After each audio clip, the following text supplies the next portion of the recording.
Welcome back to From Corporate to Cashflow, where Andrea Cannon and Liz Schwab, two pharmacists navigating the process of building time and financial freedom through real estate investing and lending while working our day jobs. Navigating the journey is difficult, but our podcast guests are experts in showing us how it's done.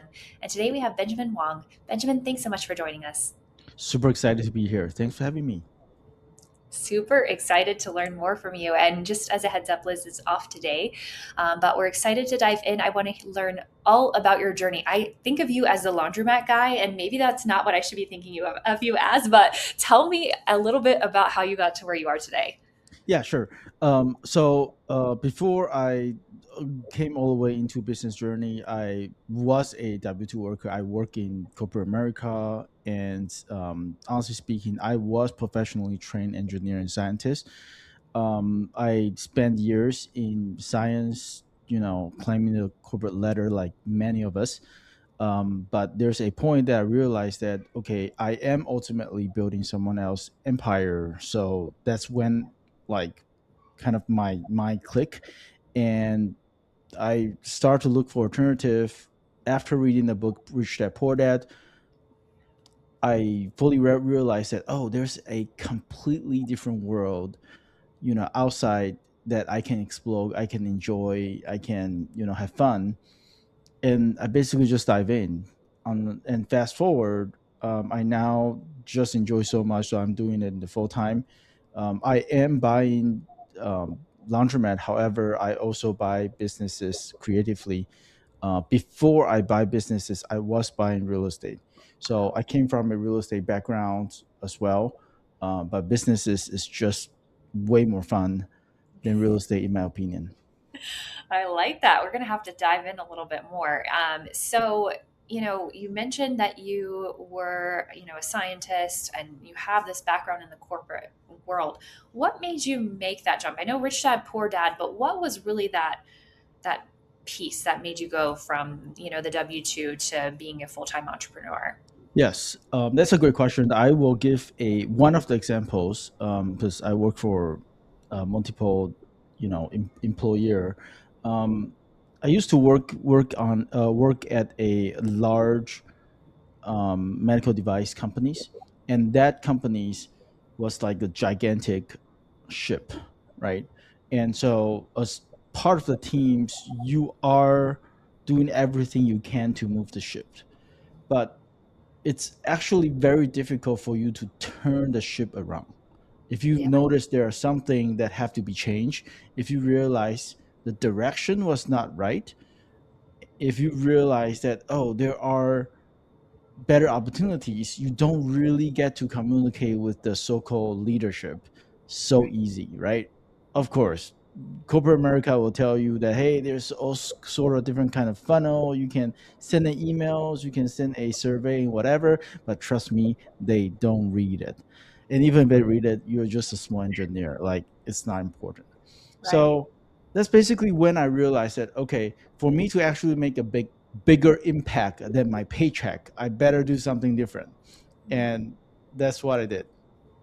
Wow, that is, really inspiring, especially to notice that because, I definitely, I'm on many companies now that I've worked for, and you are not wrong. And you think, okay, maybe if I go with a smaller company, then that might change something and that might turn the ship. It doesn't seem to really compared to even a bigger one. There's always someone else who's going to make a decision, and it's nice to kind of take that into your own hands, is what it sounds like I'm getting from you. Yeah, yes, absolutely. And even if you work for a small companies business owner, they kind of deploy the resources or create the resources or create a world for themselves. So they would really bet on themselves rather than your ideas. I mean, at least most of the startup or most of the smaller businesses are like that. I actually get the opportunity to basically help smaller businesses grow. Okay. um, when I was working with McKinsey and companies, they were actually given a lot of opportunities for us to make a higher level decision. However, to the end of the day, it's really the business owner get to make the final call. And no matter how good of a suggestions, how analytics or how structural it is, if the business owner doesn't relate or doesn't execute, it just doesn't work. Yeah, no, I mean, that makes a ton of sense. And I've definitely seen that in the real world myself as well. So I get the why that you jumped from, the corporate world to the entrepreneurial world, but tell me about the timing. What made you realize that it was time to do it? How were you ready? Was there a financial piece? Was there just you got tired of it and quit? Like, tell us a little bit about how that worked out. So I actually are considering myself as a conservative investor or conservative person, although I think a lot I have a lot of vision, a lot of crazy ideas. But when I'm taking step or when I'm making decisions, I try to minimize the risk as much as possible. You Okay. know, people say that you can take basically manageable risk, but Mhm. to me, if those are manageable, why don't we just remove it? You know, so that's basically my scenario. And I was like just telling myself, hey, I if I'm doing something risk free or minimize the risk. So when I was working on my W-2, I sort of realized that this is not going to be a long term, Mhm. and so I start building something on the side, Okay. basically like a side hustle. I tried a lot of things. I actually have done like e-commerce. I have done like marketing. I have done so-called drop shipping. I have done so many other things than real estate. One thing that really make me you know fully dive into real estate was I don't really like to make many decisions in a very short amount of time. Okay. And when you're doing real estate, you spend a lot of time building that case to make the decision. You don't really need to make decision on a like minute basis or hourly basis or even daily basis. And that to me is a big advantage, because I'd like to sit down and really think through things and do proper underwriting, proper analysis before I make a jump. Now, that also kind of being proven by my failures on e-commerce business. I've done some e-commerce businesses, and those are like you need to understand the trend. You have to understand what people are interested right at this moment to actually catch that trend. And that to me is just, you know, I wouldn't say challenging. I would just say that's not of the interest. Like it's me trying to read people, even through the internet, and it's just not my thing. Yeah. So I choose real estate and build something else on the sideline, on the side, until I build a portfolio that basically make more money than my W-2. And then Right. I didn't even try to quit, actually. I just gradually realized that it's taking more effort for my supervisor to convince me to do something when it doesn't make sense to me. And Right. then they got they got frustrated to the point they're basically told me that I'm not quite employable. And I was sad at the time, but it turns out it's a pretty nice compliment. Yeah. Hey, that's not Yeah, bad. yeah. That's pretty freaking cool. So, oh man, I like that story a lot. That's really awesome. So, I know you kind of dropped a little nugget that maybe businesses and buying businesses creatively is even cooler than real estate. So, tell me why you think that. So I wouldn't say it's cooler. I would say it's more interesting to me. Okay. Um, like to the end of the day, buying real estate, it's about building a portfolio that will allow you to create some cash flow, and that cash flow is something that you can live off with and hit financial freedom and eventually wealth. But this is my philosophy. I think real estate is a vehicle for people to preserve wealth, not to create massive wealth. Yes, Okay. real estate can create wealth, but it will take a lot of time. It will take a lot of effort. And if you turn that to be your active business, then you're essentially just like doing anything else making money, right? If you work on a W-2, that's your active income. You can make money from it. If you do real estate, you can also make money from it. So essentially, just a way to make money and then to build wealth, right? So real estate is a perfect vehicle to build wealth, preserve wealth. So when I pivot to business, business acquisition, this is what I think. I think buying businesses is like inheriting someone's momentum.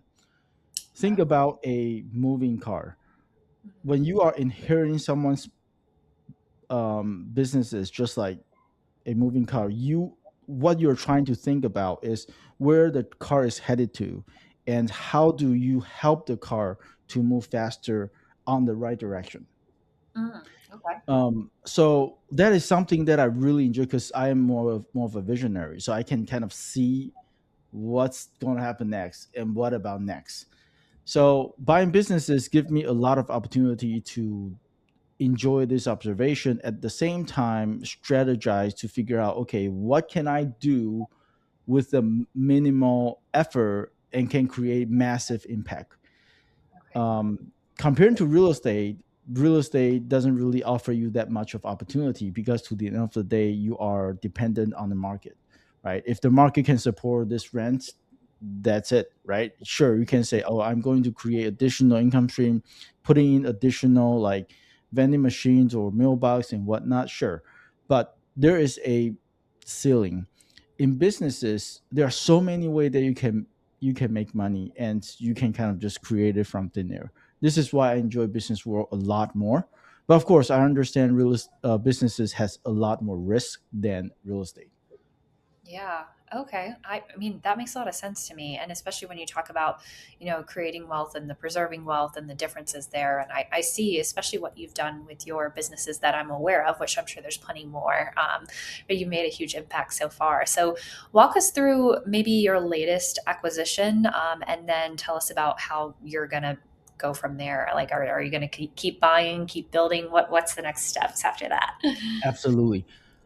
So our latest acquisition was actually a huge laundromat. I would say the regionally largest, newest laundromat in Orange, Utah, where you're in, Andrea. So I would say that is a that is the best and the most adoring town I have ever been to. So you are definitely living in heaven.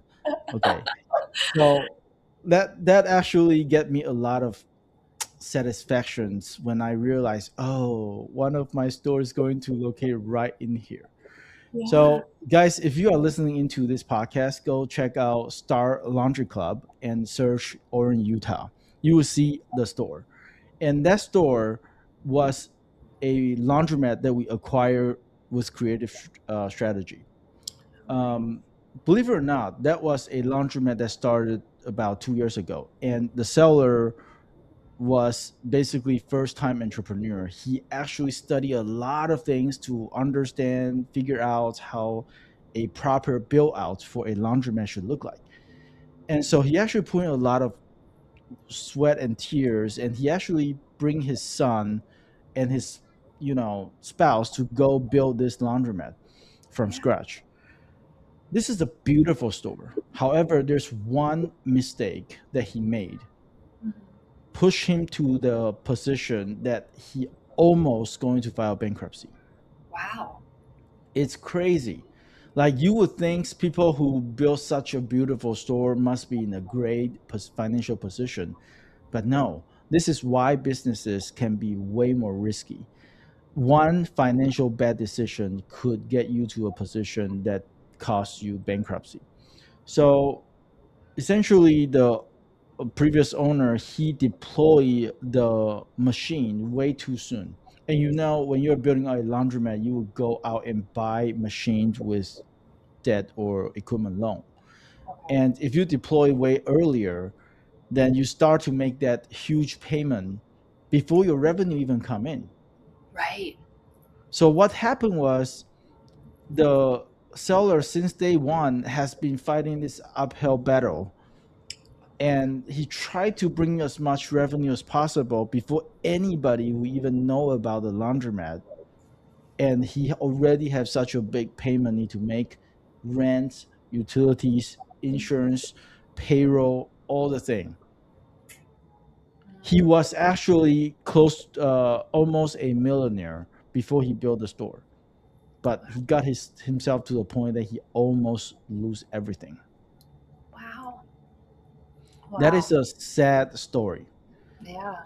So when we see that deals, actually, this is basically a pretty complicated deal, but at the time there were multiple buyer looking at the business, and they were like, okay, I want to try to help you, but I think it might be a better choice for me to wait for you to bankrupt, and then I come in and buy all the store from the bank.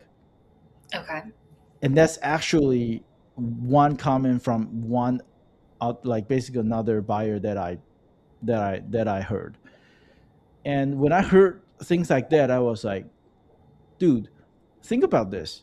The owner spent 2 full years with his family to build all the thing up, and you're now waiting for him to fail so you can what, take advantage of it. Yeah. And not just So feel bad. Like that is like, absolutely, yeah. yeah, yeah. And the previous owner, he know this as well. The previous owner was like, yeah, I know a lot of shark are actually surrounding me. So he tried his best to just, stay at the flow. But he got to a point that was like, oh, I'm not sure, I can survive. So when I learned about the situation, I was like, okay, guess what? We are going to acquire this business, and we're going to structure it in a way that all these shark was not able to figure it out, and Mm, all these shark will just, lose the opportunities. So what we did was we look into a business and we identify, okay, there are a big equipment debt that's cost a huge payment, and that's the biggest problem. And the second biggest problem was the rent. The the real estate was actually in a trophy or in a basically the best locations in Utah, and therefore the rent was also high. So basically, those are the two biggest pain point. What we did was, for the equipment loan, we take it over subject to. However, we raise money to pay it down to the okay. point that the debt service become lower Mhm. than the revenue. And then we also try to deal with the lease, and then we basically work out a plan with the landlord to say, Okay. hey, we are going to catch up the arrear. However, can you help us out with these things? Mhm. And then basically we acquired the store with almost no money, and meaning the cost of acquisition almost no money. All the money we raised went into debt pay downs, and also basically the operational stabilization. Now, that store has tremendous potential, and the previous owner, he doesn't really know how to market. Therefore, the revenue was not picking up, fast enough. So the first thing that we did before we even get under contract, before we even close on the business, we already start marketing. We start with the the thing we can do that is free, like organic traffic, and then we have all the ads and all the paid marketing lineup. Post closing, we just, kickstart, and within 1 month after we close, we already see a huge jump on the revenue. Like, Wow. we started to see a lot of people waiting in line and just try to, um, buy some products and, do their laundry. Weekends are now just super busy. So that store was, to us, was a big win. And yes, financial aware is great. At the same time, that was also a store that a lot of people would tell you that that was not a good deal. Uh-huh. So I guess in the creative business acquisition world, you can have your opinions on each businesses. However, not everybody will be a appropriate buyer for every single deals. Yeah, that makes a lot of sense. I mean, especially because it sounds like you needed to have a unique advantage to come in and make those changes. Not only to have the understanding of, subject to and taking over the loan, raising money, raising capital, right, to pay down the debt so that it would actually be a reasonable amount for, the revenue, to talk to the landlord, to kind of work with you on the things, but also the marketing piece. Because, if you don't have a plan for turning it around, it sounds like you would just be kind of at a ship that wasn't sinking, but it also wasn't, moving Yeah, anywhere, just kind of sitting there, right? And yeah, so it sounds like you need that unique something, and that you have it, at least you and your spot team. on, spot on. So you just talk about the unique advantage. I call it unfair advantage. Mhm. That is something that we have built with our previous acquisition. So we have existing store that have already optimized like SEO and already have a strong momentum of our online presence. And we know for the fact that the moment we add this store onto our website and our ecosystem, there's tremendous traffic will flow to that store right away. Right. And it has been proven, with our earlier store, and that is something that most buyers don't have, right? Yeah. And this is why when we buy a business, we can reasonably believe that there are a upside, and we want to capitalize it for sure. Yeah. Oh, that's really helpful to understand. So, with this acquisition, how many laundromats do you have now? Just laundromats. I know other businesses, but just laundromats. So this will be the third laundromat that we own, um, and we actually have a, a much bigger portfolio that will get us to 10 store in the next quarter. Wow. Yeah, so we're working on on a big deal, and of course that big deal was a different, you know, complexity. But Yeah. that's the fun part doing creative business acquisition. Yeah. No, that's awesome. That's, oh man. And so, and are you focused on going from 10 stores after this quarter beyond that to even more, or are you looking at other businesses for acquisitions in the future? Where are you thinking in that direction?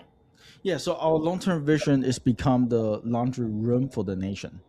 So we're not just buying a laundry mat here and there and get a cash flow here and there. Our goal is to be the place people go to do their laundry.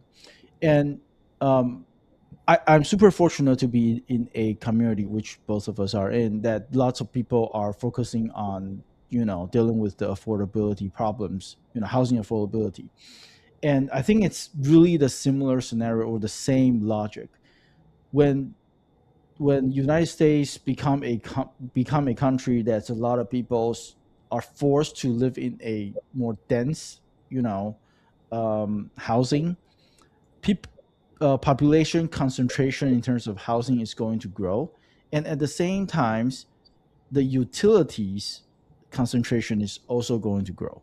So Mhm. I believe that as co-living being work on more and more creative way to house more people become a realities, then people would kind of need to have their laundry outsourced to a laundromat or a laundry services. So our vision was, how do we build a platform where our laundromat become the laundry room where people walk to and do their laundry or drop off or rely on or depend on for their laundry need, instead of just buying individual laundry.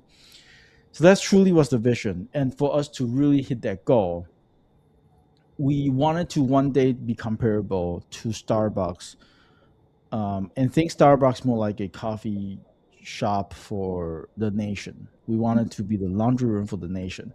And our brand is called Star Laundry Club. And this is really the club that we have a lot of considerations, and we want to reflect a spirit of serving the community and create a different models where people can really use it like the laundry room in their house. I like that. I like that a lot. Now, what do you think is the biggest lesson that you've learned that you wish you knew sooner? You asked such a great question, Andrea. So I think one thing I would say I appreciate a lot was I naturally take action very quickly. Mhm. and therefore I make a lot of mistake in the early phase before people were even thinking about the ideas. I've already done it 10 times. Well, Right. I already done 10 different, trial. And those actually gave me not just a learning lesson, but also a momentum to know that I am closer to the success. I'm closer to make it work. Mhm. Um, I used to be frustrated about that. I used to be frustrated, like, oh, how come I make so much mistake? I have to suffer all the mistake, whilst I see someone already just take their first approach and then they made it. But that right now I see that as a gift. So Mhm. if I could tell a 5, 10 years younger version of myself, I would say just keep on making the mistake and see those mistakes to be a gift from the God. Ah, what a good piece of advice. And I don't think we talk about failures or mistakes or challenges that we have with as much admiration as we should, because they are the learning blocks for us to, get better and to pivot and to grow into the person that we're supposed to become. And so I think that you hit the nail on the head with that one. I love that piece of advice. That's really great. So thinking a little bit about your transition, I mean, you had such a cool, story of from corporate, and now you're in, the entrepreneurial space. Those two things are pretty different, though. And so, wondering if there's any habits or routines that you've developed to stay on target and focused on this big goal that you have. I have to say that we struggle a lot. Um, my vision was big in a way that most people will try to encourage you and tell you that I trust your vision, I believe in your vision, and you'll definitely make it. But in deep of their mind, they're doubting the vision, and so I have to say, in the early phases, it's very very difficult to build a team, Okay. and building a team is such an important aspect of you building an empire. Mhm. Me as a big visionary, I actually are very messy. I am not organized at all. I basically don't care about detail, and I'm really like don't care about details. When I see things that is possible, I basically tell my team, "This is possible. Let's make it happen," and then I don't care about the details. Mhm. So fortunately, I over the years I get to build a strong team, and my operator, he's now telling me that, Benjamin, you always simplify things. And I used to get very offended. I was like, I know this is possible. What do you mean I simple? It's this simple. But later on, I changed my wording to be like, okay, I may be simplifying, but this is kind of my job, right? I have to simplify to make you believe it's not this hard, so we can make it. So yeah, I mean, as I build my team, I learn the way that I should interact with my team, because I'm not a natural leaders on a team. I made a lot of mistake, and we have some partners come and go, but I'm so fortunate that my core partners are sticking with us, and they are more and more believing the vision that I've been telling them from day one. So I'm super appreciative on that. Yeah. Oh, I mean, I don't think there's any stories that have the same people at the beginning as they are in the end when the vision is as big as yours is. So that makes a ton of sense.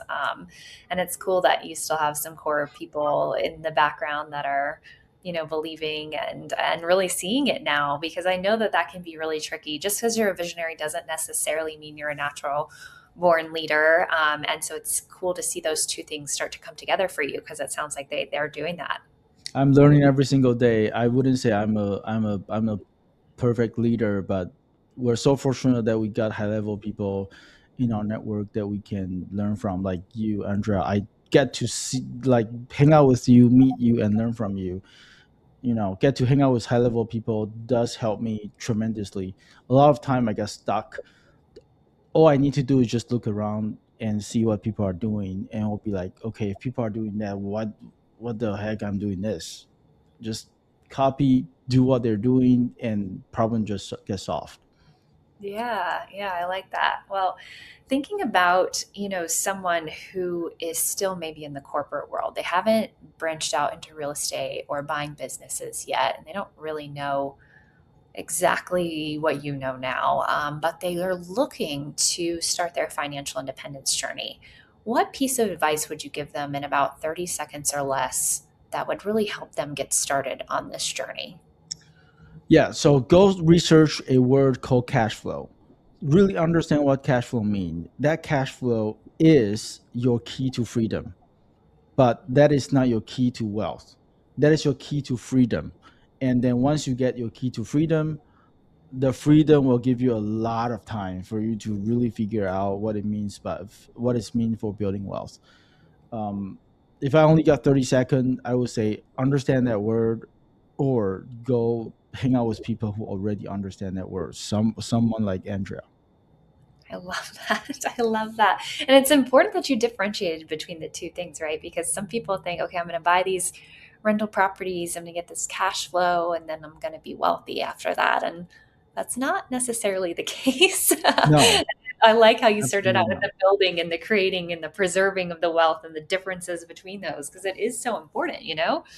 I think there's four phases of people's financial journey. Not everybody would get to go through all four phases. But essentially, the first phase is you basically get to depend on yourself. You basically get to work, get to make that active income, and then you get to feed yourself. That's like phase number one.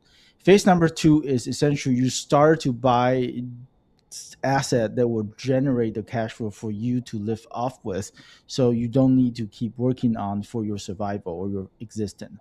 That is like the financial freedom phase. And phase three is more about how do you build your wealth, what portfolio that would look like to not just give you financial freedom, but would also give you the true freedom, meaning you don't need to deal with tenants, you don't need to deal with the clogged toilet, you don't need to replace the light bulb and all the thing. And yet you own asset, that asset is going to grow with or without you. That is Right. the wealth building part. And the last part is where people start to think about what they can make impact to the world, like the future change. Things Elon Musk. Like, do you think Elon Musk really care about what the cash flow would be when he bought the Twitter? He wouldn't, right? All he's thinking about is how do I make this purchase or make this acquisition, and then it helped me change the world that I wanted to change. And Yeah. that's a future thinker. That's a future changer. So, I mean, like these four phases, you don't necessarily need to go through all the four. And of course, you can jump. But to the end of the day, as a people working in corporate or a W-2 income earner, I think it's important for us to identify what is the thing that we love it so much. Mhm.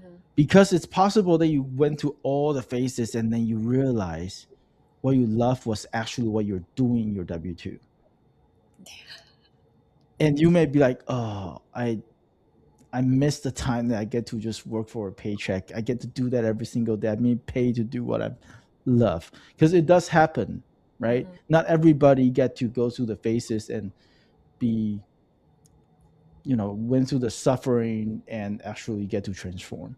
Most people will encounter some sort of failure, and then they may give up and then go back to job, and then they will be having you know like less energy, or less active for their Right. life. Yeah, yeah. No, that's a good point. I mean, sometimes you can find your purpose and your passion in things that you're not expecting, right? And so for you, it sounds like it's creative business acquisitions, but it doesn't have to be that for everyone. And so it's nice to kind of highlight that that could be your W 2 job, but it doesn't mean you shouldn't go through those wealth building phases to make sure that you're covered just in case that's not true or something happens to it. You never know, right? Absolutely. Absolutely. And honestly speaking, if you are already working on a W-2 and you're one of these high income earners who are making more than 60, 70K, guess what?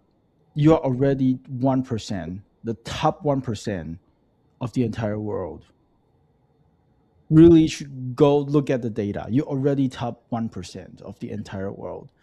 What is the things that you need to make your life happier is Mhm. something that you need to explore. You're not fighting for your survival. You're already the most luckiest 1%.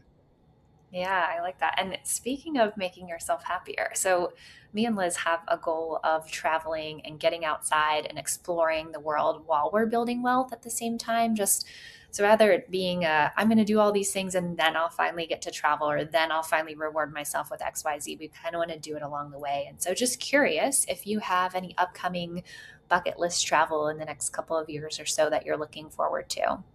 I adore you guys so much. I was looking at the picture that you get to take on one of these amazing, places, like the amazing picture. I was like, oh gosh, like I wonder what should I say to make Andrea like me enough so she would invite me to travel with her. I love Well, but I don't know if I've accomplished it or not. I guess guys will figure it out later on. But it. I love it. um, bucket list. So I honestly speaking, I love traveling, but traveling to places is not my goal. My goal is the experience of traveling. It's not the destiny that I'm going to.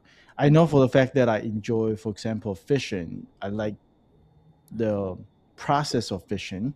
I like driving. I like the process of driving, but I don't necessarily love certain, destinations that I'm traveling to. Of course, the process would also include people who I travel with, right? So I'm giving a lot of hint to Andra right now. I love it. Did you go fishing at in Montana with Pace last year, or did that were you not able to go to that? Did Not you fish? last year, but the year before at the Oh, community nice. camp. Yes, and I think I caught more than Pace, and Pace was hard to believe that I caught more. And That's I so. was like, dude, like this is literally what I do every single day for 2 years when I was here. Oh my gosh, that's awesome. Yeah, That's so awesome. I had never really spent a lot of time fishing, but I went last year to you like Montana. it? And it was really fun. I'm not. You're into fish. I'm not into. I like eating fish, but I think they're kind of icky, and I don't like touching them. I So I know caught it's like 11 fish. slippery. I know, I caught 11, but my guide touched them all. So, Nice. I think we got like 31. oh my gosh, that's amazing. Yeah, yeah, yeah, That's, yeah, yeah. Well, I mean, if we happen to go out fishing, I'll be happy to handle the fish as long no, as you thank like you. eating it. Yeah. I love that. I love that. So I know this creative acquisition that you most recently got in Orem was had a bird dog involved. So if people are like interested in working with you, can you tell us a little bit more about how they can do that? What can they bring you? What are you looking for? What do you need? Yeah, so if I can be 100% honest, I don't think I have fully figured it out yet. There's actually a lot of people who send deals to me, and I look at the deals, and it may work, it may not work, and sometimes we will proceed. If we were to proceed and close on it, we would definitely pay the bird dog. In this store that we just acquired in Orem, Utah, we did pay the bird dog to, at closing. And that bird dog was like, Benjamin, can I throw that money back in so we can own this laundromat with you? I said, absolutely. That's so So we fun. did that. Yeah, but if you have interest to work with us, you like basically look around in your own hometown. If you realize that there are store or there are laundromat that you happen to know the owners are looking to retire or about to retire or thinking about retiring, and that store is doing about 500,000, EBITDA or above, like a larger store, then be free to send it our way. My Instagram is Benjamin Huang 14. Be free to DM me or email me. Now, the store doesn't necessarily need to be huge to generate that type of profit, but a easy way to identify if the store has more than like 60 machine, like Mm. washer plus dryer, then that will likely be a asset that would generate these type of number for us. So that's just a quick way to filter. Oh, that's awesome. Okay, well, that's super helpful. And so, if somebody does come across one of these, what and is the best way to get in touch with you Instagram, or do you have any other avenues that you want people to funnel to other teams, any sort of CRM fill out form type of thing, or just Yeah. DM you? Yeah, you can. I mean, the easiest way is to DM me, or if you happen to have all the information, just go to workwithbenjamin.com. Then there's a button where you submit a business deal. There it will ask you all the like the business name, the financial, and all the things. If you happen to have all that, be free to send it. But hey, if you happen to see something on like the public website, like Biz by Sell, like Correct. Crexy.com, um, if you don't know that, just so you know, I also have internet and I have access to it. So you don't have to send it to me. I can see them as well. That's awesome. That's awesome. Oh my goodness, that's too funny. Yeah, I love when people are like, "How's this listing that I popped up on my, search feed like, I don't know, 3 months ago?" But thank you for sending Yes. that. But Facebook, if you find something on Facebook, that could be a different story. Like I think Facebook let you see your regional local areas, business for sale. So if you happen to see something in your area, you can send that to us because that's likely something that we haven't seen yet. We already have a system that basically go online to scrape all the online public listing, but we don't have much luck to really find something that we want to proceed. So if you see something that's publicly available, that's likely not a deal that we will proceed. So if you happen to have someone who friend with, or just in your neighborhood, then that's likely a deal that we would proceed. Awesome. Well, thank you so much, Benjamin. This has been so informative. We haven't really had anyone on here with this type of a business acquisition background before, and it's so interesting to hear about your deals that you've been structuring. And man, getting to 10 in the next quarter is going to be so crazy and awesome. Like, I'm so excited for you. I'm so glad we caught you before that happened because you probably are going to be scaling even bigger after that. And I don't know that we're going to be able to nail you down. So Andra, here's the thing. Here's my word to you. Whenever you need me to get on to share with people, I will get on. So just you have my phone number. Just text me. I love that. I love that. Well, thank you so much, Benjamin. I really appreciate your time. And thank you, everyone else, for listening to this week's episode of From Corporate to Cashflow. We'll catch you next week. Hey, it's Andrea. Thanks so much for listening to this episode. If you liked it, I'd love it if you hit subscribe. Thanks so much.